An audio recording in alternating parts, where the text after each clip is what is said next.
So I'm another of the lecturers in museum studies, and I primarily teach in the Masters in Museum Studies, but also some of my stuff has been in some of the distance learning masters as well. Wow, wait. Sorry. Are you doing it? E. Yeah, that's it, great. So as Simon says, lots of us come from very different kinds of perspectives in the department, and many of us manage to encompass different perspectives within ourselves. So I want to talk today about a big research project that I've been involved with over the last few years, which finishes next year, which I would describe primarily actually as a sociological project. But in my day job, I'm also somebody, and really the big focus of my research for the last sort of 15 years really has been cultural policy studies, and that's what I do. So if museums are these sort of very important symbolic spaces which have a political effect in terms of the kinds of narratives that they tell about the nation, about the region, about the locality, about different kinds of identities, well, it's really important to think about who actually goes to them, right? So very briefly, I want to talk about some statistics. Primarily, these statistics are primarily from the UK, but in the full lecture that I give on this subject, I'm drawing on statistics from Australia, from America, and a range of other places as well. And interestingly, what you see is the same socio-demographic trend. So this capture here is from a survey called Taking Part, which happens in the UK. And the headline thing to look at here is this line here: visited a museum or gallery once in the last year. And what you have is the first quarter for 2014-15. So 51.8% of the British public visited a gallery once in the last year. And you can see over the years that Taking Part has happened, there's been a 10% increase. So when it started, it was 42.3%. So actually, on the one hand, you're thinking, God, 50%, that's not very much, is it? But actually, you've got a 10% increase over that 10-year period. So, I would suggest, it's what's behind these statistics that's interesting, I suggest. In part, is that about the ways in which museum practice over that 10-year period has changed quite substantially in terms of really trying to not just get people into the museum, but to involve them in the museum and in the kinds of exhibitions that the museum has. Perhaps even more tellingly, I think, is this slide, and you're probably going to be able to see that a bit better. So this slide is based on something called the NSEC classification scheme, which is a classification scheme used in the UK to capture people according to their earnings, essentially, right? So you have here, and it's a scientific classification schema, so it's highly defined, is what I mean by that. So you've got here the lower socioeconomic group in blue, and the upper socio-economic group in that pale green. And this is what we see internationally. Okay, so in America, in Australia, in Europe. I haven't done any research more broadly in Asia, but I would love to. I suspect it would be the same. Is what you see is that the higher up the socio-economic category you are, the more likely you are to attend a museum. Okay. And what we see, though, again, is we see that the percentage of people from a lower socioeconomic group is increasing over time. Here's another little statistical sort of blip, which would be really interesting to look into. Look at this. So 2012-13, you've got here the lower socioeconomic group that all of a sudden increases. Not only does it start going more often, but that blurb sustains. Is that about the Cultural Olympiad? So all of the access and audience development programs that were happening to do with the Olympics, and that's got people into the museums and those people are now coming back. Or, as a colleague was just saying to me, that could also be because of the preparations for the World War I centenary. There's been lots of programmes that year which were about getting different people into the museum in preparation for exhibitions that then happened in the next year. So, it's that thing. So what's behind these numbers? But so the sort of the headline is to note this, you know, quite radical distinction in terms of who's going. So that's sort of just in summary what I've just said is, and what we know is that that distinction is true even when you account for gender, ethnicity and age.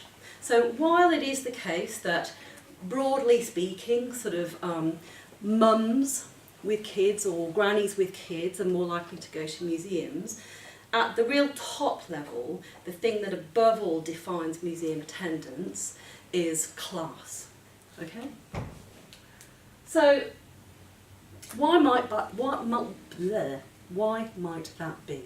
So I just want to show you a couple of slides for some research that we're doing. Three slides which just are really, really interesting to me because they give you an insight into the ways in which people think about something that to us is a total norm, this sort of culture, what we think of as culture. The next three slides I'm going to show you have excerpts in them from a series of interviews that we're doing, 360 interviews around the country, each of which are 2 hours each, and which ask people about their everyday participation, about their history, their personal narratives of participation. Also, when you were at school, what kind of sport did you play? Were you in a band? You're not in a band anymore, why was that? You know, so we take people through a life story of what they've participated in and how they've done it. We use the word culture. We don't ask them about arts or music or anything like that. We let them tell us, okay? We use the word culture twice in the interview. So it's a highly structured interview. It's not semi-structured, it's very defined. And these slides are in response to this question: how far do your cultural interests reflect the kind of person you are? And we found this question incredibly illustrative of the ways in which some people might feel when they are confronted by that museum entrance hall. So these are the people that, this is a negative identification of self with culture, and you can see how incredibly uncomfortable that question made them feel. I know that one of the interviewees was I think it was this interview actually, talking to a very working class older man in, this is in Gateshead in the northeast of England, whose 11-year-old son came into the room right as that question was asked. How far do your cultural interests reflect the person you are? And the son laughed at him and walked out, because that's, in the context of a particular kind of working class Geordie identity, that's like really embarrassing to be thinking about yourself as cultural. You just do not, right? But so you can see the sort of the anxiety, the uncomfortableness. Cultural interest. The only culture I get is St James's Park, which, of course, as many of you will know, is where the local soccer team play. So that was that's a sort of selection of people who feel a really negative sense in relation to thinking about culture, but also in relation to the museum. Other people, you could not shut up. They were so desperate to tell you how cultural they were. And look at all these things they do, you know. They do music, they do art, they do jazz, they do cubism, they do culture and art and music. So there were it was really illustrative actually. So you've got this other type of person who really wanted to perform how cultural they were. And they're the people I suggest that are going to be queuing up outside the National Gallery, holding hands, stopping it from moving, because it's really deeply important to their sense of self, isn't it? And then there was this other category of people, and I wonder actually if it's, I would suggest that those people that have that really negative relationship with culture, it may be the case that actually those people are not going to go into museums. And actually, do you know what? That's fine. It's not the end of the world. But perhaps there are these people who have this more ambivalent relationship that I suggest that these are the people that perhaps it is realistic for museums to think about. How do you get these people that may be more open? How do you get these people to come into museums more often? And again, you see these different interpretations of what is meant by that term. Do you see yourself as a cultural person? I love this bloke. This bloke goes on a massive rant about well, I'm working class, but actually it's really illustrative. So I'm basic working class, you know what I mean? Everything's basic. I mean, opera and that doesn't bother me, right? And that's the way that some people think about museums. It's in that category that's other, that's not for me. But I think that he's somebody, actually, who, I mean, look what he's saying. I think they've been privileged people, you know, and they just cannot get away with privileged people, you know. Someone who's getting something and they never had to work for it, you know. Actually, for him, this whole cultural thing is about class warfare, isn't it? You know, it's about these toffs that just go to the opera and the museum. Well, what does the museum do about that? Those perspectives exist, don't they? So what do you do about that as a potential museum practitioner? This bloke is really interesting as well. So this bloke does go to stuff. I suppose cultural to me is more sort of the art side of it. So do I go to theatre much? No, but the wife does. I do my theatre watching by letting her go and looking after the kids. But then cultural museums, you know, Hancock Museum, Great North Museum, Beamish, Vinterlander and National Trust.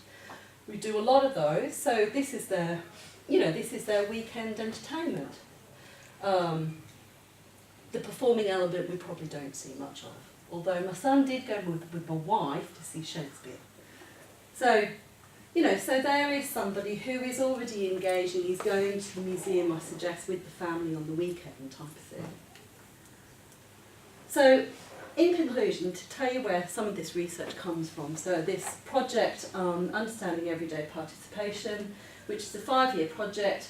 Why would we be doing that? So what we're trying to do is to, by finding out what people do in their everyday lives, understand how that forms community and inform local cultural institutions, including museums, about the kinds of things, the types of things that local populations are interested in, and that museums could service their local communities by showing and displaying and interacting with. So why do we want to do it? Help democratise culture, etc., etc. So I'll end on the question, this is the question that informs the project. So what might be the challenges of having a museum practice which takes account of local everyday participation, which takes account of what it is that people actually like to do in terms of their cultural participation in their everyday lives. Okay?